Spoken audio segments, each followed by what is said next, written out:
Welcome, Climate Viewers. This is Jim Lee from ClimateViewer News at ClimateViewer.com.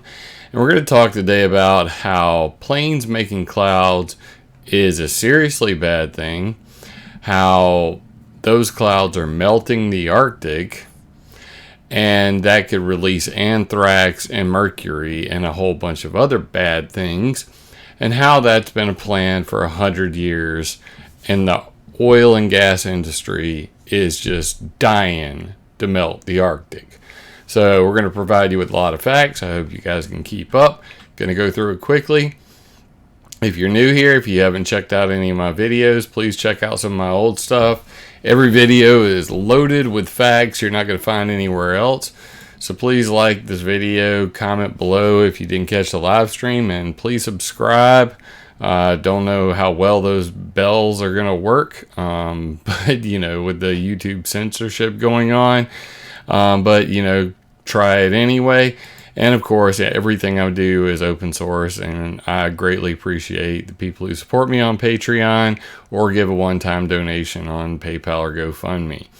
So this came out June 27th, 2019.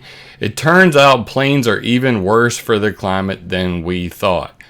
Now, I don't know who the hell they are talking about with this "we" thing, because I've been screaming about this for quite some time. But let's dig into what they have to say. So, contrails produce global warming effect. The contrails left by airplanes last only hours, but they are now so widespread their warming effect is greater than that of all the carbon dioxide emitted by airplanes that has accumulated in the atmosphere since the first flight of the Wright brothers. Which doesn't make a lot of sense, because I'm pretty sure they weren't dropping CO2. But anyway, worse still, this non-CO2 warming effect is set to triple by 2050, according to a study by Ulrich Burkhardt and Lisa Bach at the Institute of Atmospheric Physics in Germany. Altogether, flying is responsible for about 5% of global warming, the team says, so this figure will soar even higher, and no meaningful action has been taken to prevent this. Lots of people talk about the need to stop air traffic increasing all the time, but this is not taken seriously, says Burkhardt. And the discussions that are taking place focus almost entirely on associated CO2 emissions. Quote, that's the problem if the non-CO2 effects are larger than the CO2 ones, she says. The non-CO2 warming is the elephant in the room, says Bill Hemmings of Transport and Environment, the Belgian-based campaign group. All aircraft that burn fuels leave a trail of exhaust fumes and soot. At high altitudes, water vapor often condenses on the soot particles and freezes to form a cirrus cloud. Cirrus cloud is the word for today. And that can persist for seconds to hours depending on temperature and humidity. Clouds have both cooling and warming effects. They reflect the sun's rays coming into space, but also block some of the heat radiated at Earth's surface. On average, both thin natural cirrus clouds and contrails have a net warming effect. Now, I've shown this in my infographic here with incoming solar radiation management during the daytime, how they reflect sun's, going back to space, but at night they trap heat. And of course, Ulrich Schumann said we want less warming, more cooling contrails. So it's not like they want to get rid of these clouds, they want more of them. Don't believe me? Dr. Rangasai Halthori from the FAA Aviation and Climate Change Research Initiative said, we would like to have more contrail-induced cirrus clouds during the day and none during the night. And how do they plan on doing that? If this can be achieved if seeding is limited to high-latitude winters and nighttime seeding, or what is called cirrus cloud thinning. So they want to spray chemicals into the clouds to thin them out or make them go away at night and over the Arctic. And we'll get into all of that before the end of this video. So Burkhardt and her colleagues used computer model of the atmosphere to estimate how much warming contrails caused in 2006, the latest year for which detailed air traffic inventory is available, how much they will cause by 2015 when air traffic is expected to be 4 times higher. The model accounts for not only change in air traffic volume, but also the location and altitude of flights along with changing climate. The team concludes that the warming effect of contrails will rise from 50 milliwatts per square meter of Earth's surface in 2006 to 160 milliwatts per square meter by 2050.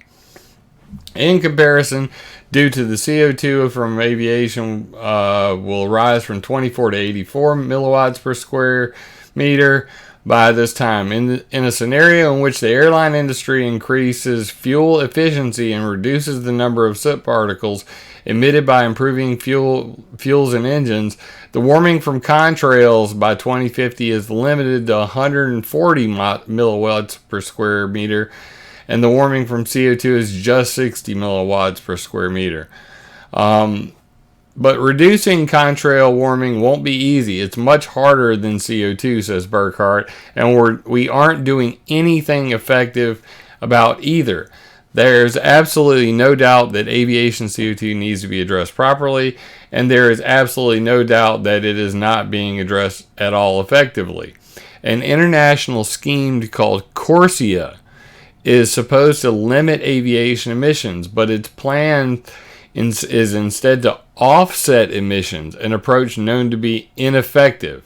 What's more, the airline industry is trying to use CORSIA to block additional measures such as taxes on aviation fuels.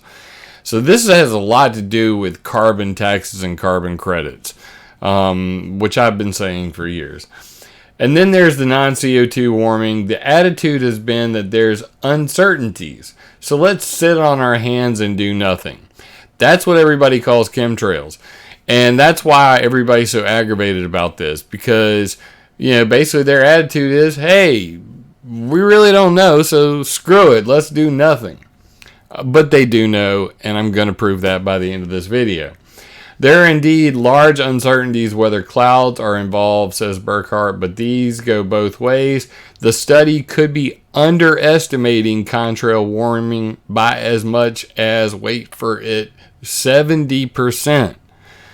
So there's a huge freaking number, and it's going to be even worse. This Venus effect of clouds trapping heat, as shown in this infographic I created, that's the real big story that nobody wants to talk about. One bit of good news is that contrails become more common. They reduce natural cirrus cloud formation by using up all the water available. This cuts overall warming effect attributable to contrails by a fifth. Whatever, that's BS right there. So I said all of this when I spoke at the EPA hearing 4 years ago. So this is not news to me, as you will hear right here.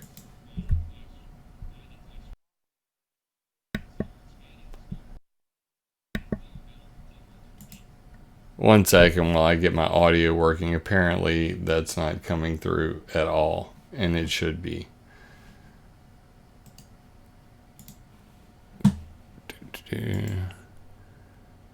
What the heck is going on here?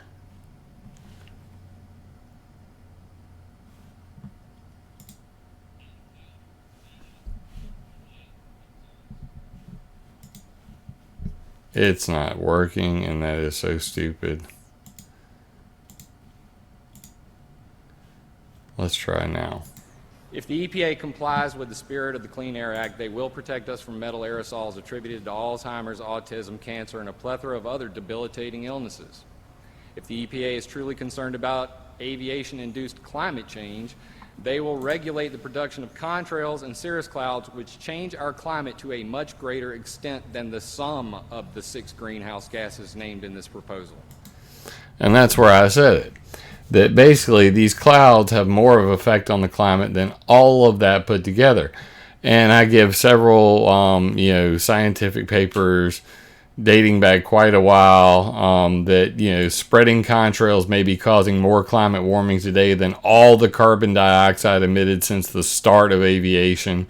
That, a single aircraft can make contrails that are 5,000 times greater than the climate warming from the entire civil aviation fleet's CO2. So that's what I said, and I said it at the EPA hearing. And, that's why I think this is such a serious, Cirrus topic that most people are not talking about. So I hope that people will check that out. Anyway, so why is this important? Because they're melting the Arctic, and it has a lot to do with clouds. And why is there's another little, monkey wrench I want to throw in all this. The poisons released by melting the Arctic ice, pollution, anthrax, even nuclear waste could be released by global warming. Well, now we're really getting into something crazy. So I was looking through this article, and, it's pretty freaking creepy. And they talk about a whole lot of things, how permafrost is melting, what all that means. But let me go down here, and I want to get to the interesting stuff. So we're seeing an increase in permafrost thaw, and that's a bad thing. And they're having all of these, potholes appear, in Alaska, Svalbard in Norway, and, Siberia, all these places. So that's the anthrax. But methane and CO2 are not the only things being released from the once frozen ground. In the summer of 2016, a group of nomadic reindeer herders began falling sick from a mysterious illness. Rumors began circling that the Siberian plague, last seen in the region in 1941, when a young boy and 2,500 reindeer died, the disease was identified: anthrax.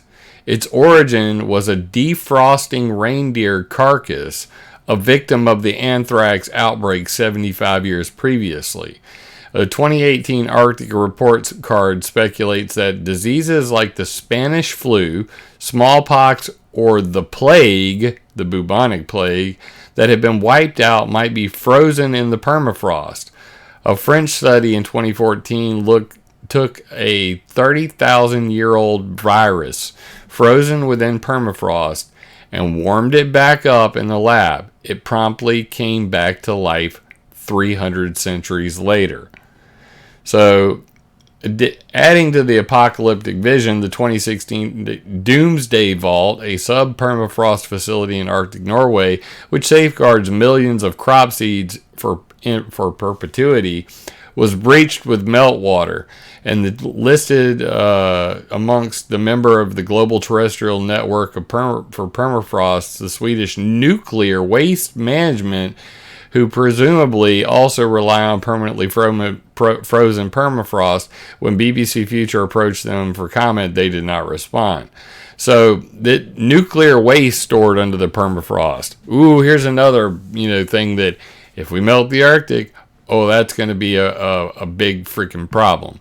So, just in that short span of time, they talked about anthrax, Spanish flu, smallpox, the bubonic plague, the Doomsday Seed Vault getting flooded because of, melting Arctic, and nuclear waste.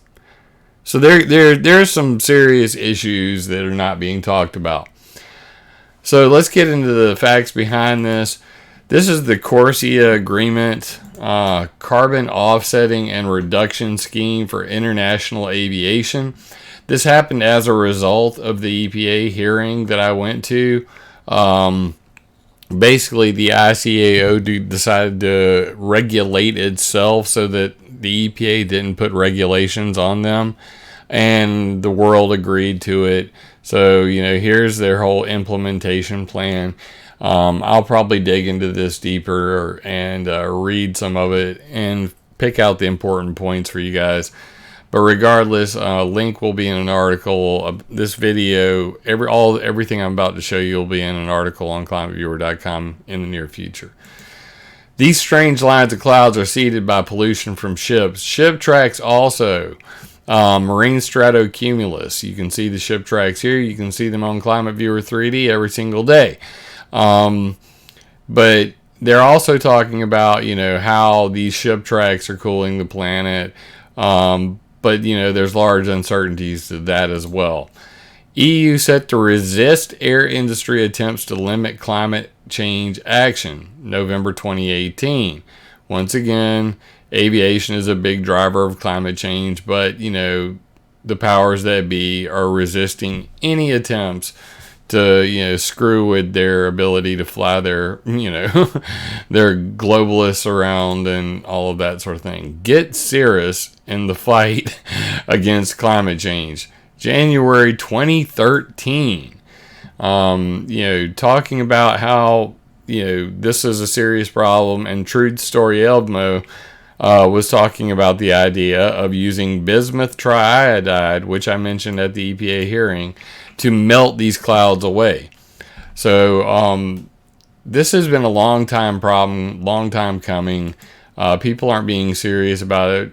2011, contrails warmed the world more than aviation emissions. So this is 2011. It turns out, this is the article title from today. It turns out planes are even worse for the climate than we thought. The contrails could be worse than the CO2. This is from 2011 on the same damn website. This is what I said at the EPA hearing, that, that planes making clouds are worse than greenhouse gases, and they melt the Arctic. Don't believe me? Here we go. Cloud blanket warms up melting ice cap. 2016. This is the original scientific paper that was published. Greenland ice sheet melts more when it's cloudy. Clouds play a bigger role in melting of the Greenland ice sheet than was previously assumed. Compared to clear skies, clouds enhance the meltwater runoff by a third.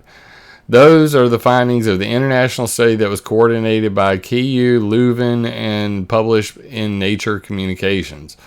Here's that publication from Nature Communications. Clouds enhance Greenland ice sheet meltwater runoff. So let me get this straight. Let's sum this up in a big bubble now.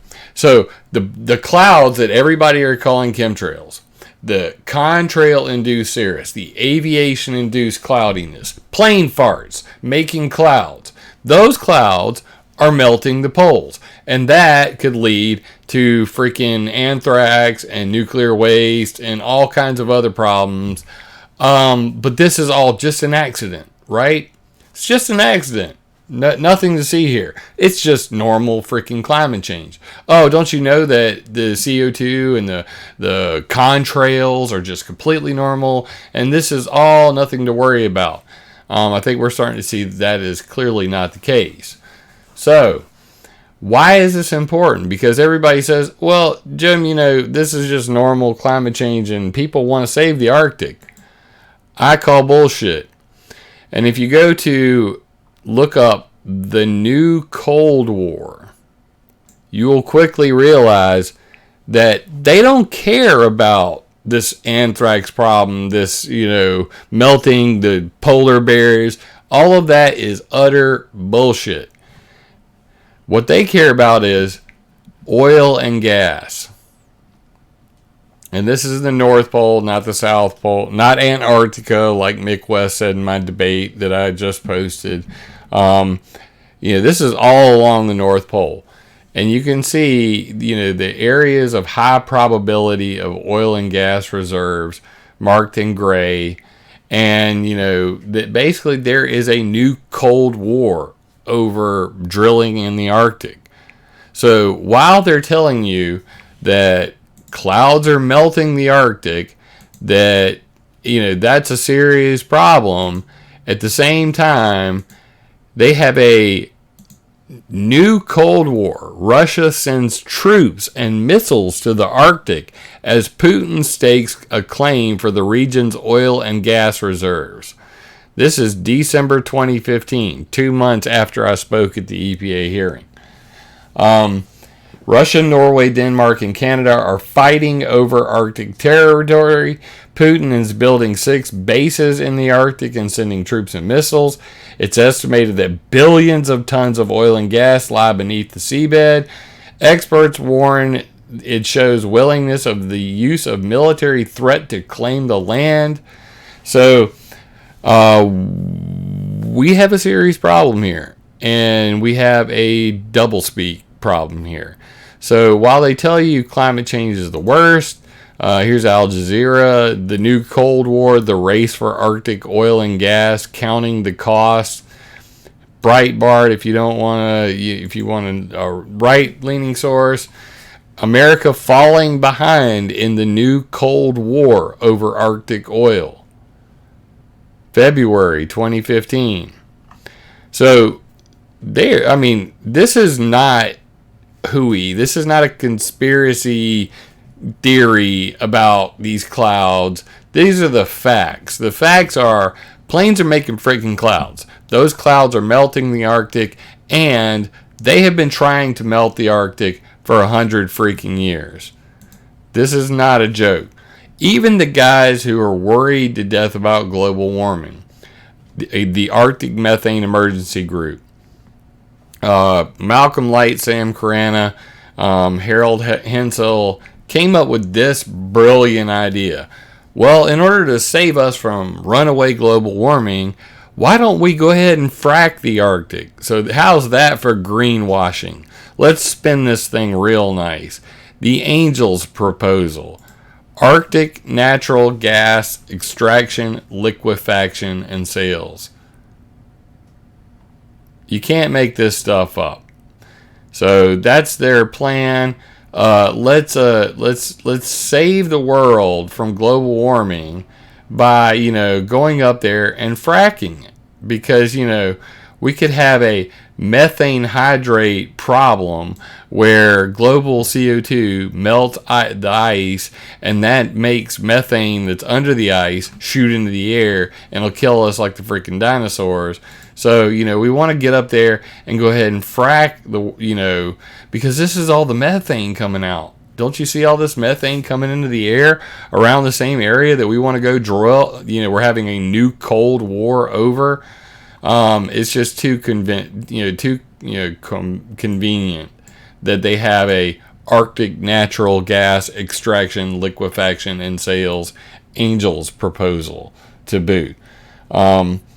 So what's the history behind this? You can learn all about it at weathermodificationhistory.com. Click on the timeline, click on tags, and click on Melt the Arctic. Or you can go to the tag itself, weathermodificationhistory.com/tags/melt the Arctic. I'll drop that in chat for you guys. And you can see basically back here, January 3rd, 1887, reroute warm ocean currents to melt the polar ice caps. Jules Verne, 1889, fire a cannon to tilt Earth's axis, melt the poles. September 29th, 1912, end of the iceberg menace. I mean, you can't make this stuff up. It's just history. It's facts. Space mirrors to focus sunlight and melt polar ice caps, 1929. 1945, Professor Julian Huxley from UNESCO. Nuke the Arctic to melt the poles. Metal particle space ring to melt the Arctic, 1958. By the way, they did that. They absolutely freaking did that. Dam the Bering Strait using nuclear-powered propellers to melt the poles, 1958. So you can go into all of these. These are history articles. Nuke the Arctic. Scroll down. Links to the actual, articles are here. This one says retro replays. Can we atomize the Arctic? from the U.S. Government Accountability Office, Center for Science, Technology, and Engineering, Climate Engineering, Technical Status, Future Directions, and Potential Responses 2011. That's where I got this story from. So it was from a U.S. government report on climate engineering. You can't make this stuff up. And, this is the cover of the article, and they show this picture of the North Pole, basically, and the glowing radiation that has made it possible for people to live there and do agriculture and all kinds of stuff. Yay! But these are the facts, guys. I mean, these are just the facts. So dig into it all you like. As you can see, I have a page called Cirrus Clouds Matter. And you can find that by going to geoengineering on the main menu at ClimateViewer.com. Scroll down past the part about it, how everybody's going to die from geoengineering, and you'll see 2 subsections, one on HARP and one on chemtrails. If you click on the chemtrails, it will bring you to this page. On this page, we have all the facts about chemtrails, including sounding rockets, ship tracks, and the like. But down here, if you look at our cirrus clouds melting the poles, you will see that, similar to what we just talked about, all of the quotes to move Earth and melt the poles, the space mirrors, atomize the Arctic. Well, you can actually see that on climateviewer.org. If you see right here, nuke war, give it a second to load up, reset, the zoom. Yes, they did melt the poles. They tried to, at least. This is in Russia. And you can see up here all the nuclear explosions in the Arctic. And if you really get in here, you can see them all individually and see some of them were in the air, how high they were and all of that. But yes, they did try to actually melt the Arctic by nuking it. So it wasn't just a theory. And that was the big point I was trying to make there. But you can go through this. And then, the guys who said place a metal ring of potassium particles in Earth's orbit to diffuse light from reaching the Earth, to increase solar radiation, to thaw the permanently frozen Russian soil. Well, they went on to do the Westford Needle Project, where they actually did that. So, and of course, they've said that, supersonic transports could double the concentration of water vapor in the air, and a 5-fold increase in stratospheric water vapor would raise the temperature of the Earth's surface by 1.6 degrees Celsius. What does the IPCC say? We want to limit greenhouse gassing to 1.5 degrees Celsius and at a max 2 degrees Celsius. Oh, by the way, this is from a 1966 Committee on Atmospheric Science and National Research Council stated in their Weather and Climate Modification Problems and Prospects report. You can't make this stuff up. This is from the book. You can see it right here, and this is the actual pages where that was listed. So I don't know what else to say about it. Weather and climate modification problems and prospects. And they were saying even back in 1966 that, hey, planes putting water vapor in the air is going to melt the freaking Arctic. And all the links that I just talked about are already on my FAQ. You can see it right there. So if you go to cirrusclouds.matter and click on are they melting the poles, cloud blanket warms up melting ice cap, and the new Cold War stuff all down here. It's pretty freaking clear that they've known for a long time that these clouds are trapping heat like a blanket, the Venus effect. The heat that comes in from outer space, some of it gets reflected, and that happens during the daytime. Anybody who's under a cloud knows that it gets a little cooler. But at nighttime, that heat should escape back into space. It is not. And that is a problem. So on the net benefit, the net heating that cirrus clouds are creating is the problem. And scientists are now more and more starting to realize this, or at least talk about it in public. So there has to be some kind of push and pull between, the oil industry that supplies the jet fuel that wants to get to the Arctic oil, and the climate scientists who are going, but we still have to cool the planet, man. So I think that that's where the real conspiracy lies, is that there are people who are damned and determined to get to the oil and methane under the North Pole, under the oceans, under the ice, and they're going to stop at nothing to get to it. They've been talking about it for 100 years. It's not like they've changed their mind. And who are creating the clouds? The jet fuel industry. So it's just too damn convenient for it not to be. That's the real conspiracy. Why they won't regulate this sort of thing? Why they won't? Max Bliss, you gotta, yes, please send me the copy of the book. I would love to have it for my collection, Max. But yeah, I read the online version, but there's nothing like feeling that paper in your hand. Max Bliss, good friend in chat right there. And I don't know why you don't have a monkey wrench, so let me make sure you do have one of those.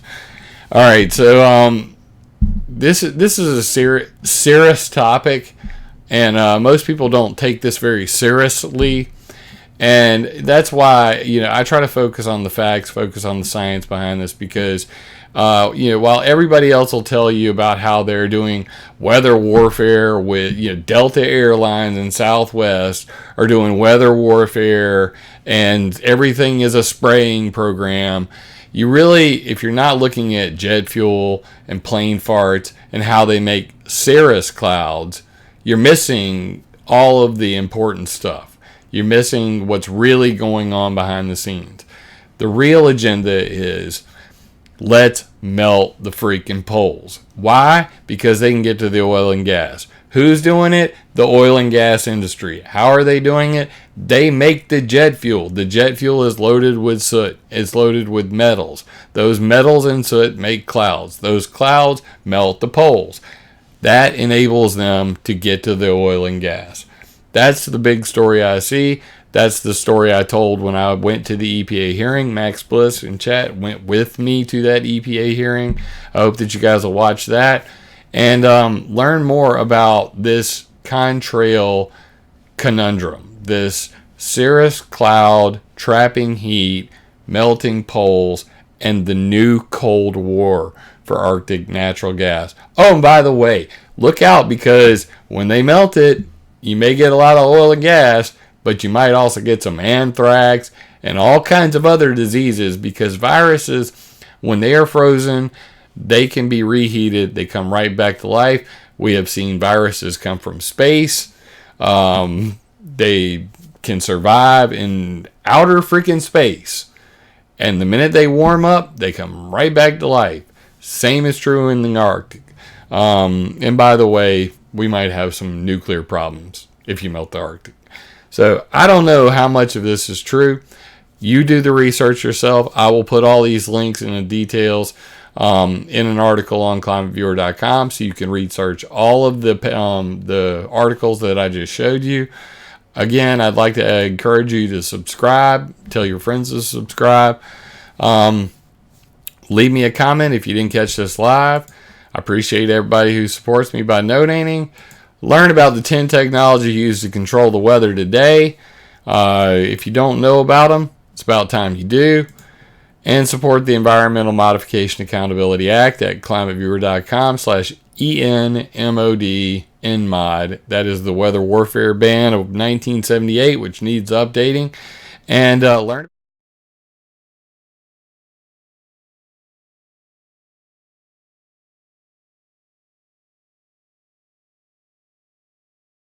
And guys, now you know, and knowing is half the battle. So please remember that with information comes responsibility and power.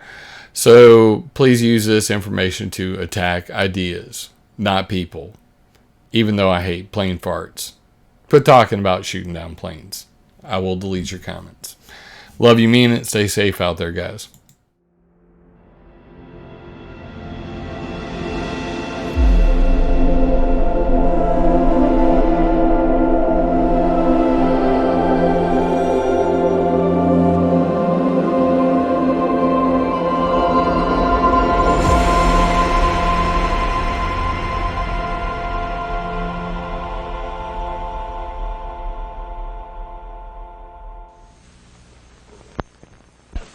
impressionable.